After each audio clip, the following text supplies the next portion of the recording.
Assalamualaikum warahmatullahi wabarakatuh. Kali ini saya ingin mempresentasikan dari ulangan akhir semester mata kuliah proyek perangkat lunak. Nah, dengan nama saya itu Eugene Femi Terengga dengan NIM 4112111145. Nah, untuk demo dari sistemnya tersebut, yang pertama-tama kita harus Nah, untuk kali ini saya mungkin akan untuk meningkatkan waktu ya dari video tersebut, saya akan langsung ke role admin. Jadi role admin itu dia akan bisa mengakses semua menu gitu loh. Jadi saya nggak perlu gonta-ganti akun untuk mengakses menu-menu tersebut. Nah, yang akan pertama kali dikunjungi oleh website ini adalah dashboard, bagian dashboard. Nah, sebelah kiri ada menu-menu dari dashboard, pengguna, gudang, pembelian, pemasok. Dan di sebelah kanan ini ada informasi akun atau bisa dibilang akun yang sedang login lah ya. Di sini ada profile picture. Profile picture-nya ini adalah apa sih? Dari API ya kan. Ini AD ini tuh apa? Masuknya itu seperti inisial. Jadi profile picture-nya itu mengambil dari inisial dari nama usernya tersebut. Lalu di sini ada daftar pengguna. Nah, untuk ini sebenarnya hanya untuk admin nih. Seperti ini untuk admin aja yang bisa mengakses ini. Kita bisa menambahkan pengguna di sini. Nah, karena di sini saya sudah ngebuat pengguna-pengguna yang memang yang benar-benar dibutuhkan gitu loh. Seperti pemasoknya, di sini ada 2 pemasok atau supplier. Lalu di sini ada gudang. Nah, gudang ini saya udah menambahkan 2 item yang ada di gudang tersebut. Jadi kita harus mendaftarkan itemnya tersebut dulu ke dalam gudang supaya kita bisa memanage dari pembelian atau barang masuk atau barang keluar segalanya.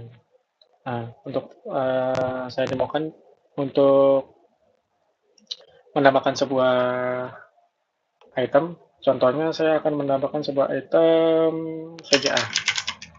Nah, stok barangnya itu mungkin ya bisa jadi lah ya, nggak mungkin di gudang itu benar-benar nol. Siapa tahu memang dari awal itu stok barang itu memang udah ada di gudang dan saya contohkan 1.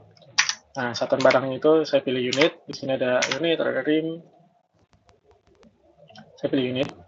Dan simpan. Nah, sini udah akan muncul VGA dengan satuan unit lalu jumlah stoknya 1. Nah, jadi si orang gudangnya ini akan misalkan dia ada barang nih, wah VGA tinggal 1 gitu loh. Orang gudang akan meminta buat permintaan ke purchasing, ya pembeli lah ini.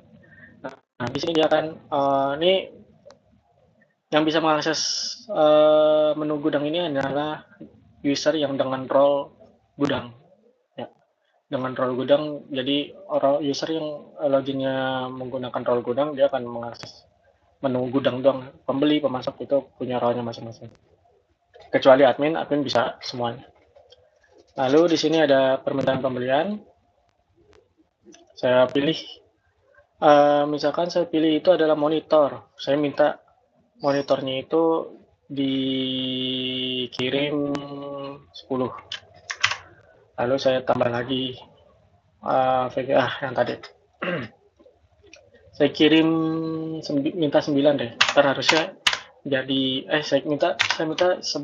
Saya minta 11 atau 10 deh sama. Nah, saya kirim permintaan. Nah, di sini saat mengirim permintaan itu di sini ada status menunggu, yang berarti kita menunggu konfirmasi dari purchasing. Nah, dari purchasing akan menerima informasi dari permintaan pembelian di sini. Nah, di sini ada permintaan pembelian yang baru saja saya buat. Nah, kalau dilihat dari permintaan pembelian itu, di sini dia akan memilih masing-masing supplier per item. Kan siapa tahu memang kan supplier itu kan gak kalau misalkan saya patokin semuanya itu di dalam satu supplier kan nggak mungkin lah ya. Siapa tahu suppliernya itu memang khusus supplier untuk menyuplai VGA, di sini untuk menyuplai monitor gitu loh. Nah, saya di monitor saya pilih supplier yang pertama, lalu yang VGA saya pilih supplier yang kedua, Doraemon. Lalu dia bisa juga tolak pesanan gitu loh. Kita tolak dari pihak purchasing. Saya tolak nih permintaannya gitu. Bisa juga. Uh, Mungkin saya akan langsung buat pemesanannya aja ya. Nah, di sini akan nol. Karena kita sudah menerima permintaan pesanan tersebut lalu membuat sebuah surat surat pembelian barang ya, maksudnya pembelian barang sih. Nah, di sini nanti akan tadi kan dikonfirmasi menunggu ya. Nah, di sini akan berubah menjadi status konfirmasi. Lalu di sini nantinya akan muncul lihat permintaan barang. Nah, saya lupa tadi sebelumnya, mungkin saya minta bisa tambahin lagi ya. Nah, ini sebagai contoh. Kalau statusnya masih menunggu, dia ada bisa edit dan hapus. Ya berarti kan kita masih bisa buat ngedit hapus dong sebelum orang purchasing itu mengupdate datanya gitu loh. Nah, kalau orang purchasing sudah memberikan statusnya mau ditolak ataupun dikonfirmasi, edit dan hapus itu akan tidak ada, tapi hanya lihat permintaan barang. Kita lihat permintaan barang. Nah, seperti ini. Ini sesuai dari yang Ibu berikan untuk form permintaan pembelian. Nah, di sini juga ada fitur print, misalkan ini ngeprint. Nah, dari pembelian tadi kan udah ada lagi. Nah, di bagian ini pembelian itu kan status menunggu gitu loh, menunggu. Tadi SP berapa ya saya lupa. Kayaknya ini nih, SP 004. Nah, ini ada surat pemesanan. Nah, ini VGA. Oh iya, tadi kan dua supplier yang berbeda ya, jadinya dia akan ngebuat dua surat pesanan karena kan dua supplier yang berbeda ya, jadi dia akan ngebuat dua pesanan. Jadi monitor di supplier GoPrint, lalu di barang VGA di supplier Doraemon. Nah, di sini juga udah langsung tergenerate ya surat pemesanannya seperti yang Ibu berikan di sini sebagai contoh surat pemesanan. Nah, di sini juga bisa di print juga kalau memang ingin di print. Nah, lanjut ke pemasok atau supplier. Supplier akan menerima, nah, supplier ini nanti akan ini kan semuanya ya, karena kan admin ya. Saya sekali lagi ini admin, jadi dia bisa menerima semua permintaan gitu loh, semua permintaan dari purchasing. Tapi kalau misalkan untuk di masing-masing akun supplier nanti datanya nggak semua, tapi akan difilter berdasarkan dia itu ngirim ke, misalkan ngirimnya ke saya datanya itu, ya udah yang ditampilkan itu data-data yang memang dikirimnya ke saya doang gitu loh, nggak semuanya begini. Ini kan ada supplier Doraemon, ada supplier GoPrint. Nah, misalkan saya login ini sebagai Doraemon, ya udah data-data yang suppliernya itu menuju ke Doraemon gitu loh. Nah, di sini ada pemesanan pesanan dari purchasing ya, Nah, kita lihat nih. Nah, pesanannya itu ada VGA, jumlah kirimnya 10. Nah, saya kan ingin seperti Ibu nih. Di sini Ibu ada contoh dari gudang, dia minta ke purchasing itu 1052, tapi dikirim sama si suppliernya itu 841. Mungkin ya memang nggak selalu ada ya kan, barang itu nggak selalu ada. Nah makanya saya buat di sini. Dia bisa ngedit juga sih, bagian supplier ini bisa ngedit. Jadi bisa barang ini tuh nggak ada sampai 10, mungkin 8 gitu lah. Akhirnya ngirim 8 dengan harga satuannya itu mungkin VGA harga satunya berapa ya? 6 juta. Oke, saya terima pesanan. Tadi kan kalau nggak salah, oh ya, saya mungkin 9. Ada tadi kan VGA jadi kalau nggak salah di stok barangnya itu satu. Dia akan menambah jadi 10. Saya terima pesanan, lalu saya balik lagi ke gudang daftar barang. Dan di VGA berubah jadi 10. Lalu di bagian pembelian, ya kan, di kalau nggak salah nah nih kan ada status konfirmasi yang berarti sudah ada dari pemasok udah mengkonfirmasi barangnya itu untuk dikirim. Nah di sini ada lanjut lihat faktur kan, kalau misalkan status menunggu itu ada batalkan, dan juga cuman ada batalkan ya surat pemesanan. Lalu di sini kalau statusnya di udah dikonfirmasi oleh supplier, dia akan ada menu baru lah, yaitu lihat faktur. Nah di lihat faktur ini ada sesuai template yang ibu berikan ya, seperti ini. Nah, seperti ini. VGA dengan jumlah kirim 9, harga satunya 6 juta, jadi totalnya 54 juta rupiah. Nah, lalu kan pas mungkin kan beberapa tempat itu harusnya memang kan dari purchasing itu kan udah mendapatkan fakturnya itu kan ke akun tadi, cuman dari studi kasus yang ibu kasih itu yang akan membayarnya lagi itu adalah dari pihak purchasing. Jadi saya nggak ada menu akuntansi ya di sini, jadi langsung di purchasingnya. Nah di sini akan ada tombol selesaikan pembayaran untuk akan menggenerate sebuah bukti pengeluaran kas. Nah saya pencet, nah udah di generate nih, saya lihat pengeluaran kasnya. Nah ini dia ya, mungkin nggak sesuai banget sejumlah, saya belum ada terbilang gitu, saya masih bingung buatnya gimana. Cuman nanti untuk kedepannya saya mungkin akan kembangkan lagi. Nah mungkin ada semirip-mirip lah dengan template yang ibu berikan. Di sini ada nomor PPK, tanggal PPK ini kapan, nomor faktur, nama supplier siapa gitu. Lalu jumlahnya berapa? 4 juta rupiah. Ini benar-benar dari generate udah. Nah, kalau misalkan kita mau print juga bisa di print. Lalu yang terakhir itu adalah laporan. Nah, purchasing bisa mengenerate laporan. Misalkan sekarang di bulan, kadang-kadang saya bulan Juli ya, bulan Juli tanggal 30 nggak penting, samping tahunnya. Nah, tahun 2024. Nah, di sini akan di generate pada bulan Juli di tahun 2024 itu di tanggal per tanggal ya, ini per tanggal sih maksudnya, harusnya ini per tanggalnya. Ini harusnya enggak satu, kenapa dua, saya juga bingung. Nah, pokoknya di 29 Juli itu ada dua transaksi yang sebesar berapa ya? 10 juta, lalu ada juga yang 10 juta kan? 1 2 3 ya 100 juta seginian deh pokoknya. Nah, di sini ada 54 juta. Untuk sekarang ini yang transaksi terbaru nih 54 juta. Nah, lalu terakhir itu adalah setiap form wajib ada ada, mungkin nggak setiap form ya, beberapa form itu memang nggak ada, tapi di beberapa form juga ada gitu seperti ini. Ada data diri saya lah. Di sini ada foto, nama mahasiswa, lalu ada harusnya ini mahasiswa saya lupa ganti, maaf.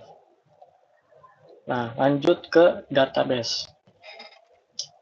Oke, saya itu memakai database-nya itu pakai PostgreSQL dengan skema seperti ini. Mungkin ini dalam model dari ORM ya. Saya kan memakai ORM Prisma ORM. Nah, di sini ada enum-nya, lalu enum unit, status gitu. Di sini ada user, profile, supplier. Nah, profile ini akan relationnya itu adalah many to one, dan supplier juga adalah many to one. Lalu di sini ada item. Nah, process request, lalu process request item yang memang ini tuh many to one di sini.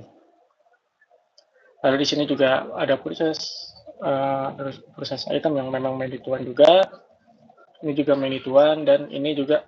Nah, ini itu untuk menyimpan bukti pengeluaran casnya. Nah, ini kok bukti pengeluaran cas ada di sini. Di sini juga berelasi ke ID invoice dan supplier. Nah, ini itu adalah untuk supplier itu adalah many to one. Lalu untuk invoice itu adalah one to one. Oke. Sekarang saya akan lanjut ke codingan program. Nah, codingan program itu mungkin agak banyak lah ya. Mungkin nggak semuanya akan saya jelaskan karena banyak banget ini. Untuk dashboard ada di sini, dan dashboardnya paling hanya menampilkan seperti ini doang. Lalu untuk pengguna di situ ada user. Nah, ini ada add, kalau di pengguna itu kan ada add. Jadi karena saya memakai Next.js, foldernya itu akan di-generate apa sih? Struktur folder itu berpengaruh kepada link website yang kita buat. Kayak saya ini user, lalu add, lalu dalamnya ada page. Nah, ini. Lalu juga ada gudang di sini juga.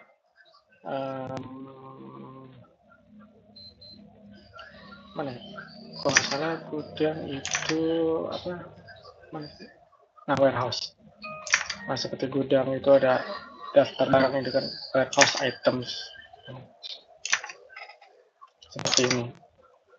Lalu bagaimana caranya saya untuk mengintegrasikan membuat CRUD-nya itu membuat CRUD ke database-nya itu saya memakai yang namanya server action.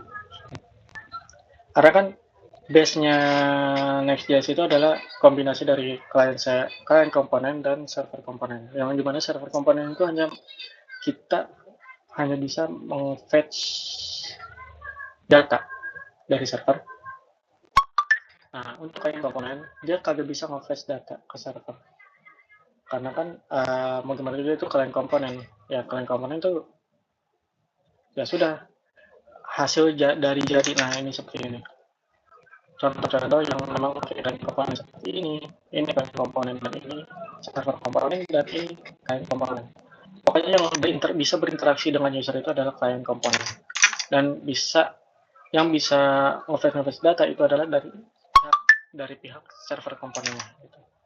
Jadi makanya nampak banyak banget file ya, karena kan saya memakai SSR yang memang saya pisahkan mana server komponen, mana juga client komponen. Lalu akan saya lanjut ke paling itu aja sih Bu kalau dari saya. Nah, untuk autentikasi saya memakai Firebase.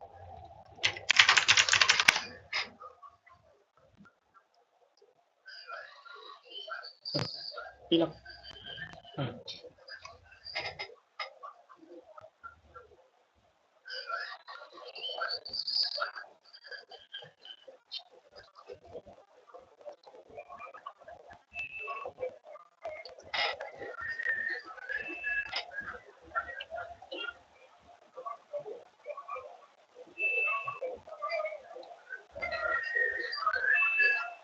Nah, ini kalau autentikasi saya itu memakai Firebase ya.